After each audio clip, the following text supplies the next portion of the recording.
एक बार फिर रमजान आ रहा है, आओ दोबारा जी लेते हैं, आओ दोबारा बदल जाते हैं, आओ अपने रब से दोस्ती कर लेते हैं। जो जिंदगी गुजरी हमें सबको मालूम है कैसी गुजरी, क्यों ना ये रमजान निशाते सानिया का अपने आप को बदलने का महीना बना दें। अल्लाह ने फिर मौका दे दिया है। ऐ मेरे प्यारे इस्लामी भाइयों, इस बात को इस तरह समझिए, एक बुजुर्ग बड़ी उम्र के थे, उनकी उम्र 60 या 70 साल थी, बाल भी सफेद थे। किसी ने कहा हुजूर आपकी उम्र कितनी है?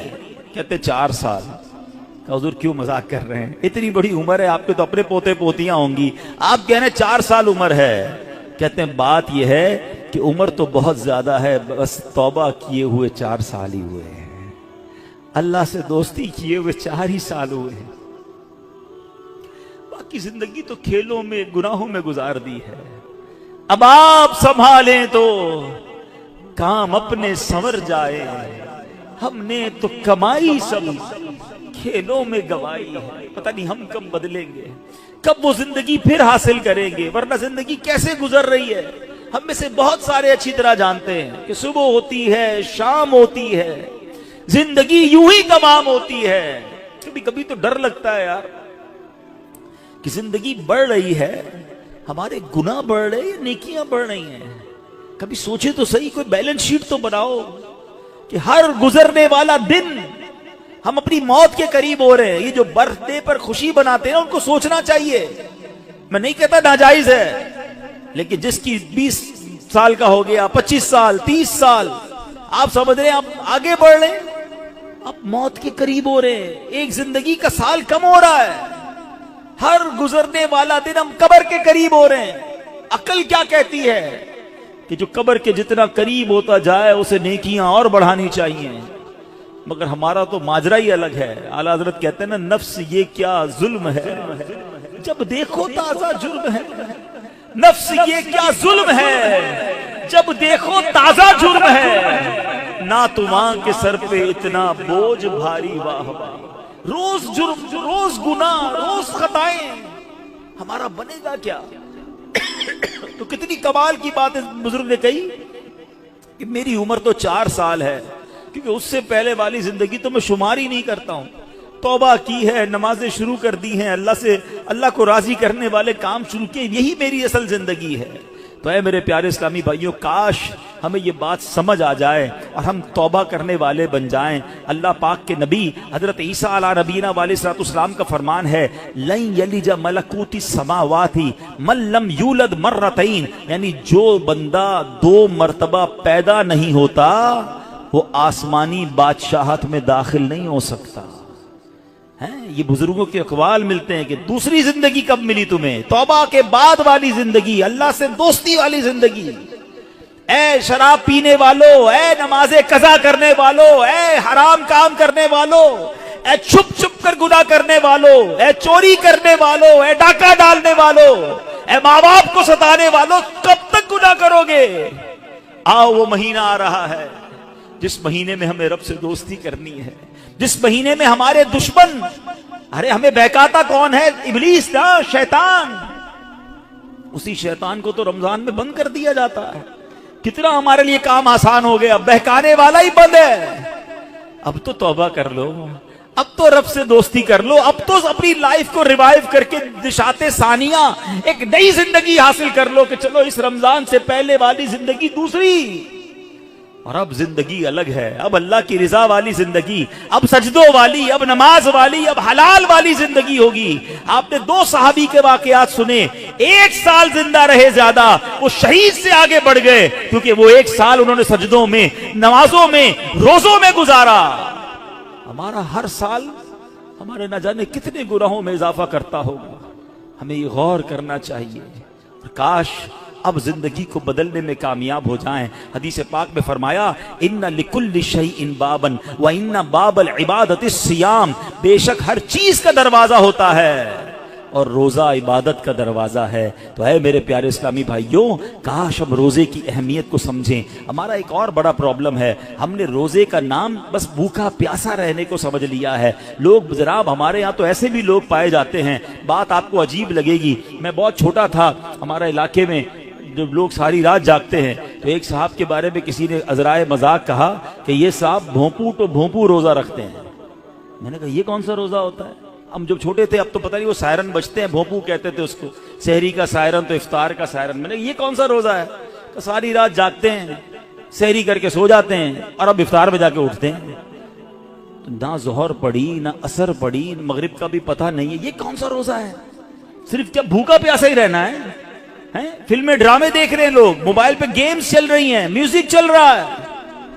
हम क्यों रमजान की नहीं समझ रहे? रोजा किस चीज का नाम है? देखो ये कैसे बंदे को पलटा देता है अगर सिद्ध के दिल के साथ रोजा रखा जाए। हजरत शेख अबू बकर शिबली का वाकया सुनिएगा, 3री सदी के बुजुर्ग हैं। कहते हैं अपनी जिंदगी का एक हैरत अंगेज वाकया बयान किया आपने। एक मरतबा एक काफिले के साथ में मुल्क के शाम जा रहा था तो कहते हैं कि रास्ते में अचानक डाकुओं की जमात ने हमारे काफिले पर अटैक किया और काफिले वालों का साजो सामान लूटकर अपने सरदार के सामने ढेर कर दिया। जांच पड़ताल करने लगे, एक शख्स के सामान से बहुत सारी शक्कर और बादाम निकले। डाकू तो डाकू होते हैं, उन्होंने जनाब कहा चलो माल भी मिला और पैसे खाना भी मिला, तो सब ने शक्कर और बादाम खाना शुरू कर दी। मगर मैंने देखा कि डाकुओं का सरदार खा नहीं रहा कुछ। तो शेख अबू बकर शिबली कहते हैं भाई तुम क्यों नहीं खा रहे? लूट तो लिया है, सब खा रहे, तुम खामोश हो। तो कहता है मेरा रोजा है। तो शेख अबू बकर शिबली कहते हैं कि एक तरफ तो लोगों का माल लूट रहे हो, लोगों से पैसे लूट रहे हो, और तुम रोजा भी रखे हुए हो, ये क्या बात हुई? तो क्या कहते हैं वो डाकुओं का सरदार कहता है कि अल्लाह पाक से सुलह के लिए कोई राह भी तो बाकी रखनी चाहिए ना। मुझे पता है मैं गलत कर रहा हूं, मगर रब को राजी करने के लिए कोई रास्ता तो बाकी रखूं ना। अल्लाह अकबर। वो कहते मुझे तो, शेख अबू बकर शिबली कहते हैं मैं तो बात भूल गया, मगर कुछ अरसे के बाद मैंने मक्का मुकर्रमा में उसी डाकुओं के सरदार को देखा। उसके चेहरे पर इबादत का नूर था, मुजाहिदात की वजह से उसका जिस्म कमजोर पड़ चुका था, वो एहराम बांधे तवाफे काबा में मसरूफ था। इसी हालत में देखकर मुझे एक बार फिर हैरत हुई। मैंने उनसे पूछा तुम वही नहीं जो डाकुओं के सरदार थे? कहते हाँ बात यह है कि मैं वही हूं, और सुनिए उसी रोजे ने मेरी अल्लाह पाक से सुलह करवा दी है। ये रोजा इबादत का दरवाजा है, इसकी अहमियत को समझना है। रोजा रख कर जो लोग गुनाह कर रहे हैं, रमजान की रातों में जो गुनाह कर रहे हैं, खुदारा ऐसा ना करें। और आइए गुनाहों भरी जिंदगी से हमें अपने आप को बदलना है। सहाबी रसूल हजरत जाबिर बिन अब्दुल्ला का कमाल का फरमान है। मैंने खुद जिंदगी में पहली बार जो जुमला पढ़ा, लेकिन क्या कमाल की बात आप फरमाते हैं। आप फरमाते ला तजअल यौम सौबिका व यौम फित्रिका सवाउन। फरमाते तुम्हारे रोजे का दिन और बगैर रोजे का दिन, उन दोनों को एक जैसा मत रखो। बात बड़ी पते की है। तुम बगैर रोजे के जैसे होते हो, रोजे में भी वैसे ही हो। रोजे का दिन अलग होना चाहिए, उस दिन इबादतें ज्यादा होनी चाहिए, उस दिन गुनाहों से बदलना होना चाहिए, उस दिन मेरे अंदर और तब्दीली आनी चाहिए। काश आंखों का रोजा हो कि मेरी आंखें हराम ना देखें, काश जबान का रोजा हो कि मेरी जबान झूठ ना बोले, किसी का दिल ना दुखाए। काश मेरे हाथ भी रोजे में हो, ये हाथ किसी जुल्म की तरफ ना बढ़े। काश मेरे पैर भी रोजे वाले हो, ये पैर मुझे किसी हराम के अड्डे की तरफ ना ले जाए। अल्लाह करे कि सिर्फ भूखा प्यासा नहीं, हम अपने पूरे जिस्म का रोजा रखें, अपने किरदार का रोजा रखें, मेरी जात से किसी को तकलीफ ना पहुंचे। और सच्ची बात बताऊं, रोजा तो बहुत सारे लेसन देता है। तकवे की बात हो रही है ना, एक्चुअली तकवे की शानदार प्रैक्टिस भी हमें रोजा करवाता है। मुझे बताइए, जब हम रोजा रखते हैं और इफ्तार का वक्त करीब आने वाला होता है, लाखों करोड़ों लोग रोजा रखते हैं पूरी दुनिया में, अब देखें तो अरबों लोग रोजा रखते हैं। कोई एक इस्लामी भाई, बच्चा बच्ची मुझे बता दें, इस्लामी भाई इस्लामी बहन, कि जो रोजे से पहले चुपके से घर में जाए, कोई देखने वाला ना हो और कुछ खाना पीना खा ले। आपके साथ कई बार ऐसा हुआ होगा कि इफ्तार से पहले आप घर गए होंगे, घर में कोई नहीं है, आपने फ्रिज खोला होगा, कोई ठंडा शरबत पड़ा हुआ है, फ्रूट कटा हुआ है, घर में पानी का जग भी पड़ा हुआ है, आपको प्यास भी लग रही है, घर में कोई भी नहीं है, कोई एक ऐसा है जिसने चुपके से पानी पी लिया हो। जब कोई नहीं देख रहा, भाई क्यों नहीं पिया आपने, तो आप क्या जवाब देंगे? कौन देख रहा है? अल्लाह देख रहा है। ऐसा ही है ना? अच्छा, ये तो चले खाने पीने की बात है। हम इफ्तार से पहले असर की नमाज पढ़ रहे हैं, हलक खुश्क, थके हारे, वुजू खाने पर गए, वुजू कर रहे हैं। जब कुल्ली करते हैं तो हमारे मुंह में पानी आ चुका है। मुंह और हलक में कितना फासला है? 1 इंच का भी फासला नहीं है। कोई देख भी नहीं सकता कि मैंने कुल्ली करके पानी कितना बाहर निकाला, कितना अंदर डाल दिया। तो एक आधा घूंट पी लो भाई, किसी को नहीं पता चलेगा। तो आप क्या जवाब देंगे? कौन देख रहा है? जवाब जरा बुलंद आवाज से दो ना। कौन देख रहा है? कमाल की बात है। देखो रोजा कैसी शानदार प्रैक्टिस करा रहा है। मैं अकेला हूं, खा पी इसलिए नहीं रहा हूं कि अल्लाह देख रहा है। और आपको पता है यही खाना पीना सहरी का वक्त खत्म होने से पहले भी हलाल, इफ्तार का वक्त हो गया उसके बाद फिर हलाल। सिर्फ इस टाइम में नहीं खा पी रहा, हलाल चीजें थी, रोजे की वजह से बाद में रुक गया। तो जो रब तुम्हें खाते पीते देख रहा है वो हराम काम करते नहीं देखता। आप सोचिए, ये शानदार, हम हर सब जितने मुसलमान प्रैक्टिस करते हैं रमजान में, बिल्कुल पक्की प्रैक्टिस होती है। अल्लाह देख रहा है इसलिए नहीं खाऊंगा, अल्लाह देख रहा है फिर फिल्म क्यों देखते हो, अल्लाह देख रहा है फिर हराम क्यों देखते हो, अल्लाह देख रहा है तुम झूठ क्यों बोलते हो। रमजान में भी गुनाह कर रहे हैं लोग, और रमजान के बाद तो धड़ल्ले से कर रहे हैं। क्या मेरा रब माद अल्लाह तुम्हें सिर्फ खाते पीते देख सकता है? तुम्हें हराम काम करते हुए, हराम कमाते हुए, झूठ बोलते हुए, किसी पर ज्यादती करते हुए नहीं देख रहा? उस वक्त क्यों ख्याल नहीं आता अल्लाह देख रहा है? इसका मतलब यह हुआ कि अल्लाह की रहमत से हमें प्रैक्टिकली तकवे की प्रैक्टिस कराई जाती है रमजान में, ताकि हम तगड़े हो जाएं, हम रूहानी तौर पे मजबूत हो जाएं। शैतान को बंद कर दिया जाता है, लेकिन जैसी शैतान आजाद होता है, जो मस्जिद सुबह शाम भरी रहती है वो खाली हो जाती है जनाब, फिर गलत गुनाहों के काम शुरू हो जाते हैं। क्यों? अरे हमारी तो प्रैक्टिस करवाई गई रमजान में कि रमजान के बाद भी मजबूत रहें। आए इस बार ऐसी पक्की सच्ची नीयत कर लो कि इंशाअल्लाह रमजान का भी इंतजार नहीं करेंगे। आज से इंशाअल्लाह अब नमाजों की पाबंदी शुरू हो जाएगी। इंशाअल्लाह आज से अब गुनाहों को छोड़कर रमजान का इस्तकबाल करना है ना। अब मैं आपको बताता हूं मेरे आका रमजान कैसे गुजारते थे। एक आशिक रसूल के लिए तो सबसे बेहतर तरीका तो प्यारे आका का रमजान है ना, जिनके सदके रमजान मिला है, जिनके सदके ये माह मिला है। आइए मैं बताता हूं वो रमजान कैसे गुजारते थे। सुभान अल्लाह, अल्लाह के प्यारे हबीब अलैहिस्सलाम जब रमजान आता ना, बीबी आयशा फरमाती है आपके चेहरे का रंग बदल जाता। अच्छा क्यों बदलता था? कि खौफे खुदा कि कहीं रमजान में हक के बंदगी अदा करने में कोई कमी ना रह जाए। ये किसकी बात हो रही है? महबूब रब्बुल आलमीन जनाब रसूलुल्लाह सल्लल्लाहु तआला अलैहि वसल्लम, आपका रंग बदल जाता। क्या कभी ऐसा हुआ कि रमजान में हमारे चेहरे का रंग बदले, कि हम डर जाएं कि या अल्लाह रमजान तो मिल गया, कहीं इसका अदब कर सकूंगा कि नहीं? टेंशन ही किसी को नहीं है, फिक्र ही कोई नहीं है। नबी ये पाक का ये अंदाज था। फिर प्यारे आका अलैहिस्सलाम, अच्छा फिर जो रमजान की बेहुरमती करते हैं ना, जो रमजान की रातों में गुनाह करते हैं, मादल्ला रमजान की कदर नहीं करते, वो भी जरा एक वाकया सुन लें। अल्लामा इब्न जौजी रहमतुल्लाह तआला लिखते हैं, अल्लाह पाक के आखिरी नबी रसूल मकबूल अलैहिस्सलाम ने फरमाया, मेरे पास जिब्रील अमीन हाजिर हुए। अर्ज की या रसूल अल्लाह सल्लल्लाहु तआला अलैहि वसल्लम, कयामत में एक नौजवान को लाया जाएगा, वो गमगीन होगा, रो रहा होगा। फरिश्ते उसको लोहे के गुर्जों यानी आयरन रॉड से उसे हाँक रहे होंगे।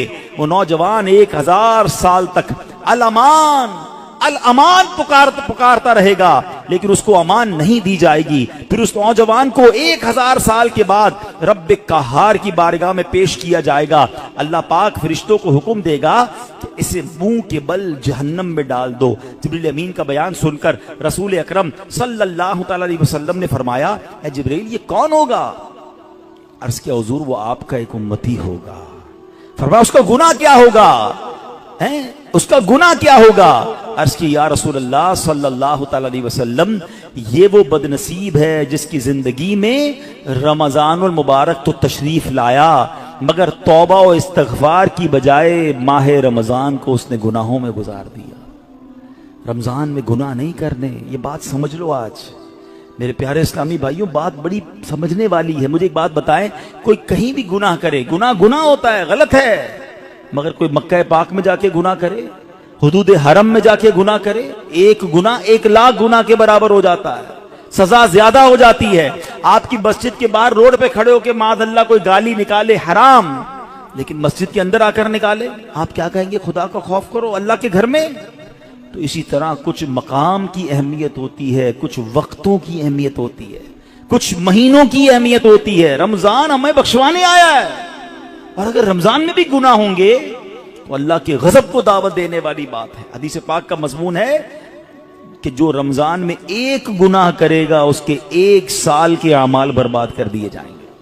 अब इस पर डरना होगा, हमें इसकी प्रैक्टिस करनी होगी। अच्छा ऐसा तो है नहीं, कि जैसे ही रमजान का चांद नजर आएगा मेरी जनाब जितनी भी गुनाहों की आदतें वो ऑटोमेटिकली बंद हो जाएंगी। जिसकी झूठ बोलने की आदत है, जिसकी हराम देखने की आदत है, जिसकी लड़ाई करने की आदत है, जिसकी मादअल्लाह बुरे काम करने की आदत है, वो रमजान में कैसे बचाएगा अपने आप को? तो अभी से अपने आप को बचाना शुरू कर दें, प्रैक्टिस शुरू करें और अपना जहन बना लो आप, कुछ भी हो जाए मैंने इंशाअल्लाह गुनाह नहीं करना है। रमजान में अपने आप को गुनाहों से बचाना है। मेरा मोबाइल अगर गुनाहों की तरफ ले जाता है, मुझे मोबाइल नहीं चाहिए, मैं भले वो छोटा वाला मोबाइल ले लूं, या कम से कम ये पेजेस और ये बहुत सारे जो सॉफ्टवेयर अपने मोबाइल से निकाल दूं, क्योंकि कहीं मेरा मोबाइल ही मुझे गुनाह ना करवा दे। मुझे नहीं खोलना टीवी, अगर मेरे हाथ से रिमोट हाथ में आता है और मैं कुछ गलत चीज देखता हूं। मदनी चैनल देखें, सुभान अल्लाह। हर उस दोस्ती से, हर उस कंपनी से, हर उस सोबत से मुझे बचना है कि जहां बैठता हूं तो गीबतें होती हैं, जहां बैठता हूं तो जनाब गुनाह होते हैं। मुझे नहीं जाना भाई, एक गुनाह और एक साल के अमाल बर्बाद। पता चला लोग रमजान में नेकियां करके बख्शिश पा रहे हो और मैं अपनी बुरी आदतों की वजह से मार खाऊं।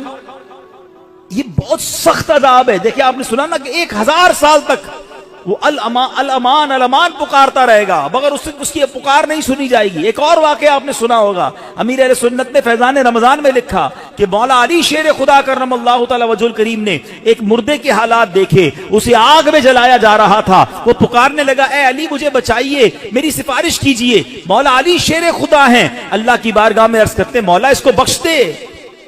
इरशाद होता है, ए अली तो आप इसकी सिफारिश ना करें। कहा, या अल्लाह क्या वजह है? कहा, ये वो शख्स है जो रमजान में रोजे तो रखता था मगर रमजान की रात गुनाहों से बाज नहीं आता था।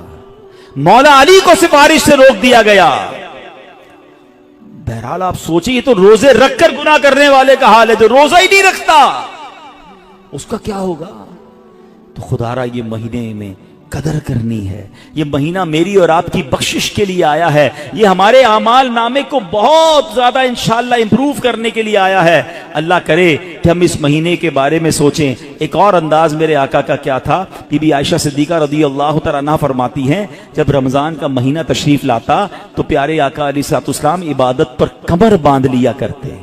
नबी ये पाक इबादत तो वैसे भी बड़ी फरमाया करते थे, मगर रमजान में स्पेशल मेरे आका अलैहिस्सलाम और ज्यादा इबादत करते, नवाफिल बढ़ा देते, जिक्र अस्कार बढ़ा देते, दुआएं बढ़ा देते। तो हमें भी रमजान में प्लान करना है कि मैंने इंशाअल्लाह तिलावत कुरान करनी है, मैंने रमजान में इतने नवाफिल पढ़ने हैं, मैंने इंशाअल्लाह इतने दुरूद पढ़ने हैं, मैंने आप फजूल कामों से बचने लग जाएं, आपकी वैसे ही टाइम में बड़ी बरकत हो जानी है। अच्छा, रमजान मुबारक में प्यारे आका का एक और अंदाज, नबी पाक रमजान में 20 रकात तरावी पढ़ते थे। याद रहे, कुछ लोग 20 रकात में डंडी मार रहे होते हैं, वितर भी अदा फरमाते, 20 रकात पूरी अदा फरमाते। प्यारे आका ने 20 रकात तरावी, नबी पाक ने नमाज तरावी बा जमात पाबंदी से अदा ना फरमाई, सिर्फ 2 दिन अदा की और फिर सुभान अल्लाह हम पर कितनी बड़ी मेहरबानी की। आप फरमाते कि अगर इस पर पाबंदी की गई तो फर्ज हो जाने का अंदेशा है, मेरी उम्मत के लिए दुश्वार हो जाती, इसलिए आपने जमात की पाबंदी ना फरमाई। अलबत्ता 20 रकातें नबी पाक ने पढ़ी और फिर आपके बाद हजरत उमर रज़ियल्लाहु तआला अन्हु ने बाकायदा 20 रकात नमाज तरावी की जमात का एहतमाम किया। तो आज पूरी दुनिया में मुसलमान तरावी पढ़ते हैं, मगर वो लोग एक नया ट्रेंड चला है, 3 रोजा तरावी, 5 रोजा तरावी, 7 रोजा तरावी। गलत नहीं है ये, मगर इसमें एक एहतियात ये करनी है कि जो भी लोग ये इंतजाम करते हैं वो हाफिज साहब से भी कह दें, और हाफिज साहब से भी मेरी गुजारिश है कि प्रॉपर कुरान पढ़ें। हम कुरान सुनने के लिए जमा होते हैं, कोई अवार्ड नहीं चाहिए। इतना माशाल्लाह 10 पारे भी, 4 पारे भी पढ़ रहे हैं और 10 बजे फारिग भी कर रहे हैं, बड़े स्पीड में पढ़ते हैं। वो स्पीड में पढ़ रहे हैं, कुरान पढ़ने का सवाब मिल भी रहा है कि नहीं? ठीक है ना, कुछ समझ ही नहीं आ रहा तिलावत क्या हो रही है। तो ये कोई रेस नहीं लगी हुई, अल्लाह का कलाम है, इसके आदाब हैं, इसके जनाब कोई तरीकेकार है, इसके प्रोनाउंसिएशंस हैं। बाज़ औक़ात मखारिज की गलती और सही तरीके से ना पढ़ना सवाब की बजाय गुनाह होता है। तो पढ़ने वाले भी एहतियात करें और ऐसी जगह ही जाकर पढ़ें कि जहां सही मानों में सही तलफ़्फ़ुज़ के साथ तिलावत होती हो। लेकिन अगर कोई 3 रोजा, 5 रोजा, 7 रोजा तरावी पढ़ता है, ठीक है, अगर सही तिलावत हुई और आपकी नमाज हो गई, ओके, आशिकाने रसूल के साथ आपने पढ़ी, माशाअल्लाह। लेकिन इसका मतलब ये नहीं कि आपने 3 रोजा खत्म कुरान कर लिया, 5 रोजा खत्म कुरान कर लिया, पूरा महीना छुट्टी हो गई। चांद रात तक, जब तक चांद नजर नहीं आता उससे पहले पहले आपने रोजाना तरावी पढ़नी है। सुन्नत मुअक्कदा है। कुछ लोग समझते तरावी नहीं पढ़ी तो कोई गुनाह नहीं है, नहीं, तरावी सुन्नत मुअक्कदा है।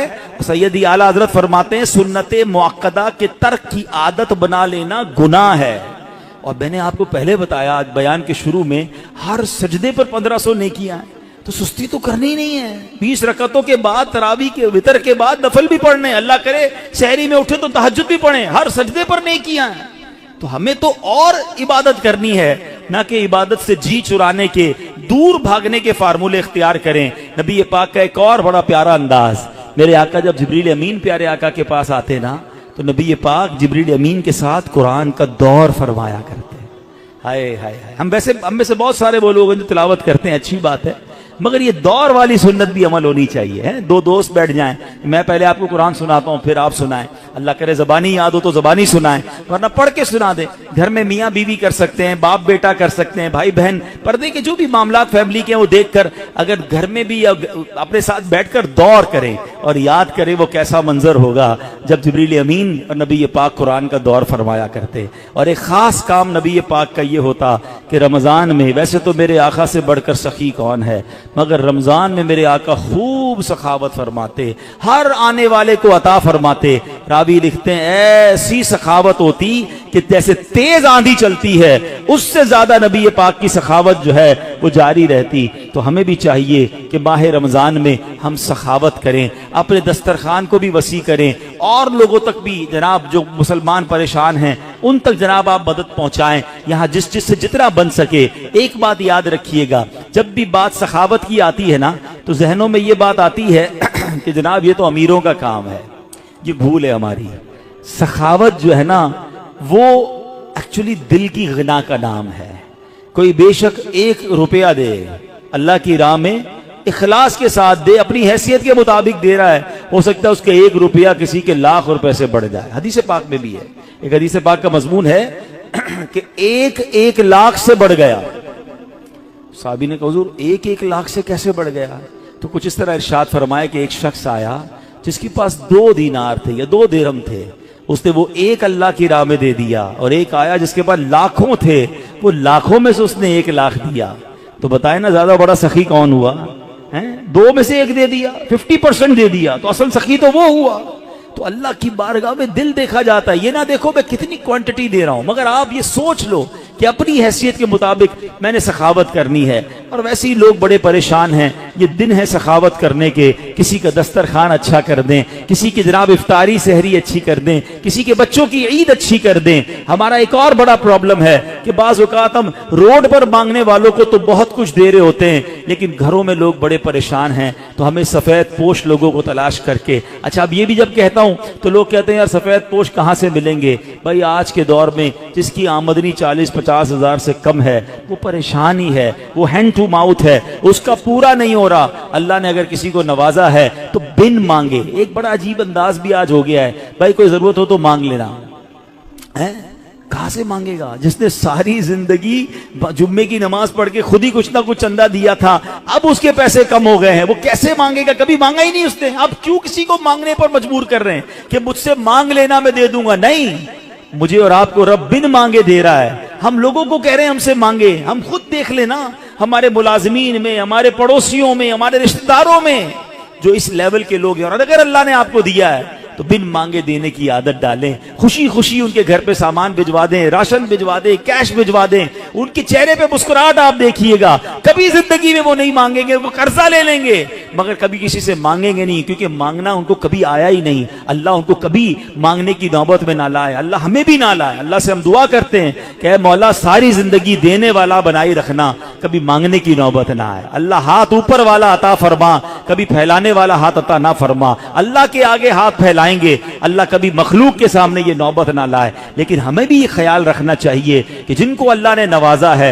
वो अपने मुसलमान भाइयों की खैर खाही करें। तो बहरहाल मेरे प्यारे इस्लामी भाइयों, बातें तो बड़ी हुई कि माह रमजान में गुनाहों से बचना है, माह रमजान में इबादत करनी है, माह रमजान में तिलावत करनी है, माह रमजान के एक एक लम्हे को इस्तेमाल करें। जैसा कि मैंने कहा कि इफ्तार का वक्त बड़ा मुबारक है, उस वक्त दुआएं करें। तहज्जुद पढ़ना बड़ा आसान हो जाता है रमजान में। जब भी शहरी के लिए उठे आप पहले वुजू करके 2 रकत, 8 रकत तक तहज्जुद पढ़ी जा सकती है, 8 पढ़ लें, वरना कम से कम 2 रकत पढ़ें, कुछ देर दुआ करें, खास कबूलियत का वक्त है। और फिर आप सहरी वगैरह घर वाले मिलकर कर लें। और सुभान अल्लाह, पाकिस्तान में तो एक और बड़ी नेमत हमें यह हासिल है कि दावत इस्लामी ने वो कमाल किया जो सदियों पहले से कोई ऐसी बात हमें सुनने को नहीं मिलती। हाँ, मेरे आका अलैहिस्सलाम ने जिंदगी में एक बार पूरे महीने का एहतिकाफ फरमाया था। अल्लाह सलामत रखे मेरे पीरो मुर्शिद को, क्या शानदार तरीका दिया है कि जिससे मुमकिन हो कि मुझे रमजान में गुनाह नहीं करने। जो ये चाहता है कि पूरा रमजान में बरकतों वाला पालूं, तो क्या शानदार फॉर्मूला दिया कि पूरे महीने का एहतिकाफ दावत इस्लामी ने कई सालों से शुरू किया हुआ है और हजारों हजार इस्लामी भाई दुनिया भर में पूरे महीने के एहतिकाफ में बैठते हैं। और आलमी मदनी मरकज के एहतिकाफ की तो क्या बात है, दुनिया के कितने मुल्कों से लोग आते हैं और किबला शेख तरीक़त अमीर अहले सुन्नत भी वहां जलवा फरमा होते हैं। तो आप में से जिनसे बन पड़े जिंदगी में कोई एक रमजान तो ऐसा हो कि हम पूरा महीना अल्लाह के घर में बैठ जाएं, और फिर एहतिकाफ की तो क्या शान है। नबी पाक फरमाते हैं, मन इअतकफ़ा ईमानन व एहतिसाबन गुफ़िर लहू मा तक़द्दमा मिन ज़म्बिही। आका फरमाते हैं, जो ईमान की हालत में सवाब हासिल करने के लिए एहतिकाफ करे, उसके पिछले सारे गुनाह मुआफ कर दिए जाते हैं। तो आखिरी अशरे के एहतिकाफ की तो शान ही निराली है।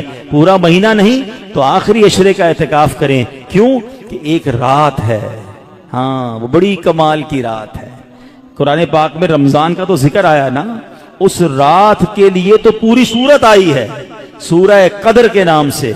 और क्या फरमाया, इन्ना अंज़लनाहु फी लैलतिल क़द्र वमा अदराका मा लैलतुल क़द्र लैलतुल क़द्रि खैरुम मिन अल्फि शहर। तुमने क्या जाना लैलतुल क़द्र क्या है? लैलतुल क़द्र 1000 महीनों से बेहतर है। तो ये 1000 महीनों से बेहतर रात कैसे मिलेगी? सुभान अल्लाह, हमारे आका कितने मेहरबान हैं। ये ना फरमाया कि पूरे साल में कभी भी लैलतुल क़द्र आ जाए, पूरा साल ढूंढना पड़ती। ये भी ना फरमाया कि पूरे रमजान में कोई भी रात लैलतुल क़द्र है तलाश करो, पूरा महीना ढूंढना पड़ता। फरमाया रमजान के आखिरी अशरे की 5 ताक रातों में से एक रात लैलतुल क़द्र है, उसे तलाश कर लो। हदीस का मजमून है। तो फिर इसीलिए एहतिकाफ किया जाता है कि 10 दिन अगर हम मस्जिद में हैं तो जो भी रात शब कदर होगी वो हमें हासिल हो जाएगी। तो मुमकिन हो सके तो रमज़ान के आखिरी अशरे का एहतिकाफ करके लैलतुल क़द्र की बरकतें हासिल करें।